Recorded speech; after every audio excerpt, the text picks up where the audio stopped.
Vegan meat is all the rage lately. It has emerged as a groundbreaking alternative to traditional meat, providing health benefits while reducing environmental impact and animal cruelty.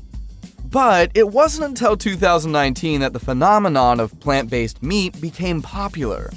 Now, it's difficult to go to a restaurant without either seeing plant-based meat or hearing about it. Companies like Impossible Foods and Beyond Meat, operating at the forefront of this technology, have evolved into billion-dollar brands. But how is it made? And is it really healthier than traditional meat? First things first, the concept of vegan meat is not really as groundbreaking as it sounds. In fact, ancient civilizations in Asia, particularly in Japan and China, were among the first to develop meat substitutes. Foods like tofu, made from soybeans, and seitan, derived from wheat gluten, were used as high-protein alternatives to meat during the Tang Dynasty. But tofu wasn't as accessible as vegan meat is today. Way ahead of its time, yes, but only available as a luxury food to the royalty and wealthy families. Thanks to industrialization, though, that problem is now resolved. Now there's another one. While tofu or other plant-based meat alternatives may have all the nutritional qualities of traditional meat, they just can't beat its taste or its smell and texture. However, modern vegan meat companies promise just that. So how did companies like Impossible Foods go about solving the problem? Among the many proteins that give meat its irresistible appeal, there's one called myoglobin. It contains a molecule called heme. Heme is an iron-rich molecule. You may have heard of hemoglobin. It's the protein in your red blood cells carrying oxygen around your body. It's feeding all the cells in your body, and it's the reason you're breathing, watching this, and thinking about ordering a burger right now. When you cook meat, the heme catalyzes a bunch of reactions that give meat its signature taste and texture. Because traditional meat alternatives lack heme, they aren't as appetizing to eat. Interestingly though, plants contain globin molecules which contain heme just like animals. The root of the soy plant, for example, contains leghemoglobin, which has, as you guessed it, heme. But the amount of soy roots required to make enough vegan meat would be outlandish, not to mention heavy on the wallet. So these companies came up with an ingenious solution. Why not engineer a yeast to make heme for them?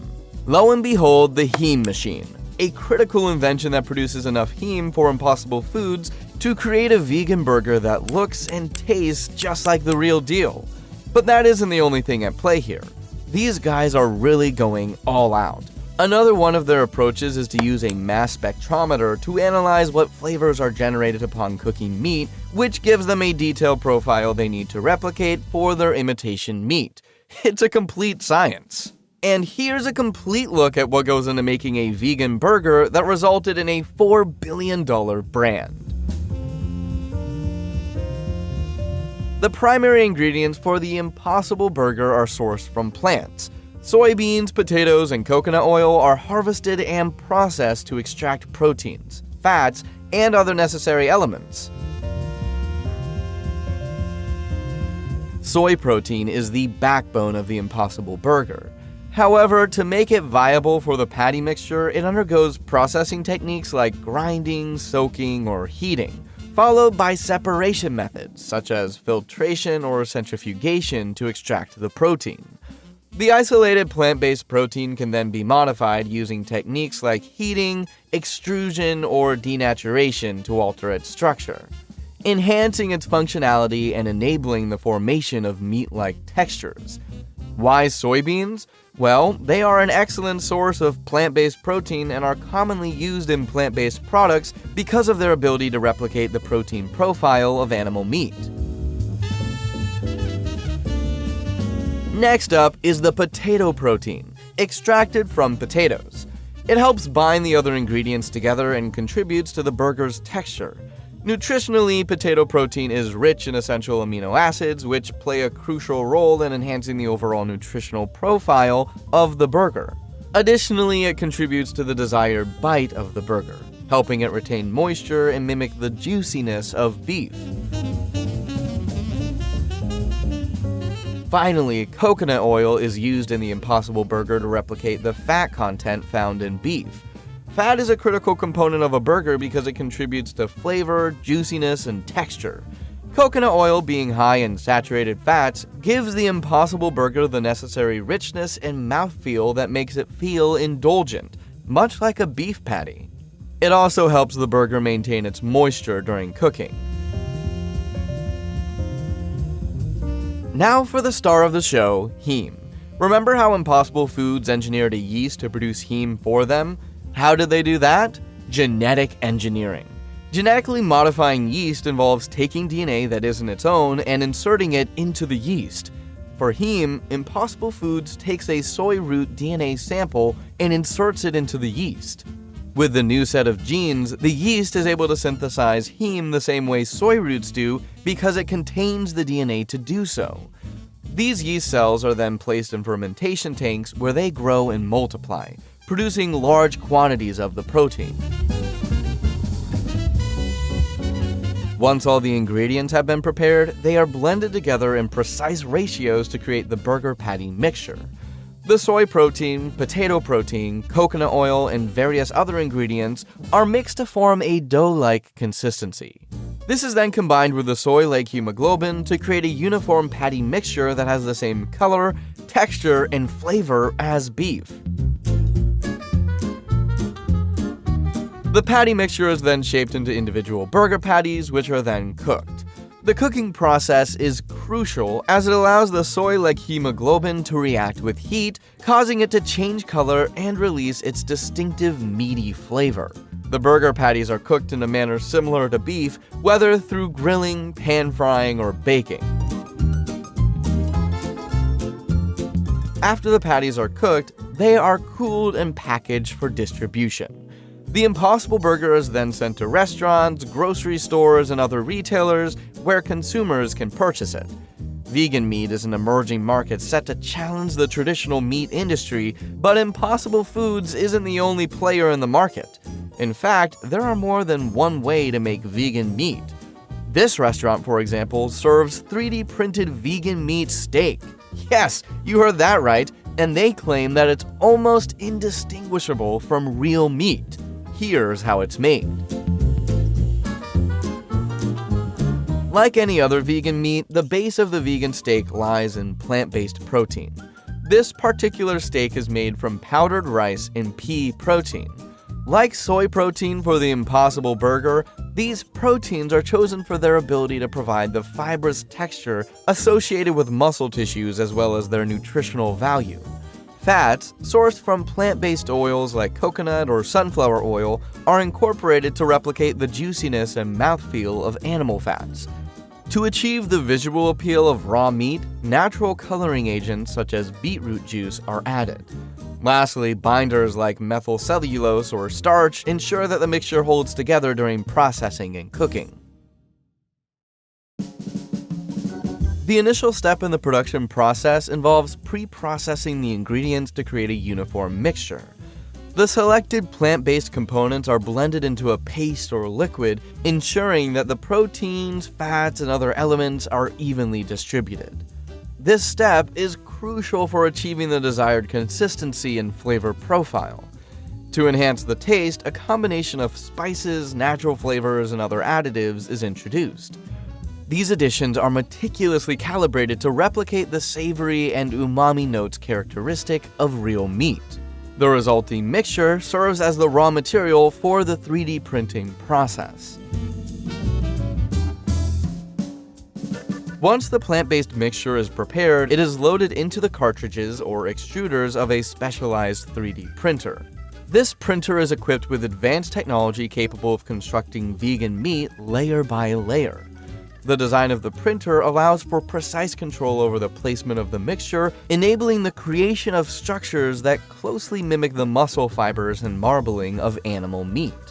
By alternating layers of protein-rich and fat-rich mixtures, the printer can replicate the intricate patterns found in cuts of meat, such as steaks or fillets. This level of customization ensures that the final product is not only visually similar to traditional meat, but also replicates its texture and mouthfeel. The 3D printing process is highly versatile and can be tailored to produce various types of vegan meat products. For example, this printer can create thin slices of deli meat, thick cuts of steak, or even ground meat for burgers and sausages. This adaptability makes the technology suitable for a wide range of culinary applications, catering to diverse consumer preferences. Moreover, the precision of the printing process allows for consistent quality and appearance across batches, ensuring that consumers receive a reliable product every time. So by now, it's clear that the vegan meat process is able to produce all kinds of meat. But is it really worth it? One of the primary reasons for the shift towards vegan alternatives is the environmental cost of traditional beef. You see, the global beef industry produced nearly 60 million tons of meat in 2023. To put that into perspective, that's about 17 pounds of meat per person on the planet. And a lot goes into producing that much meat. Let's start on the farm. Raising cows requires a lot of land.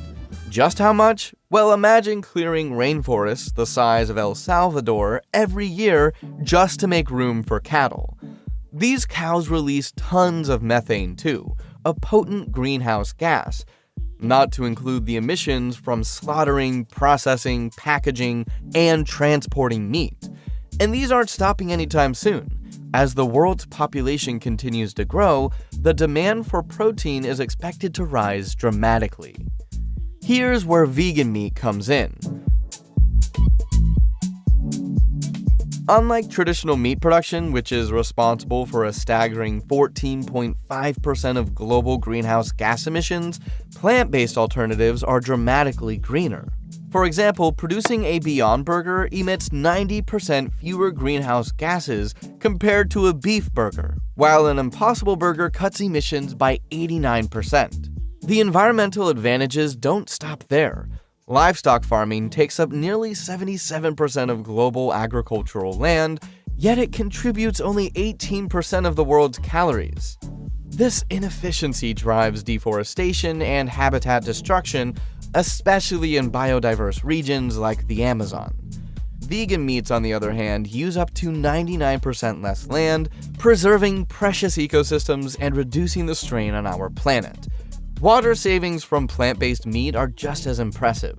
It takes about 15,400 liters of water to produce a single kilogram of beef, whereas creating vegan meat alternatives requires a fraction of that, up to 99% less. Imagine the impact of swapping just one beef burger for a plant-based one. Not only would you cut emissions, but you'd also conserve a significant amount of water, a resource that's becoming increasingly scarce. Even the way we grow food becomes more efficient with vegan meat.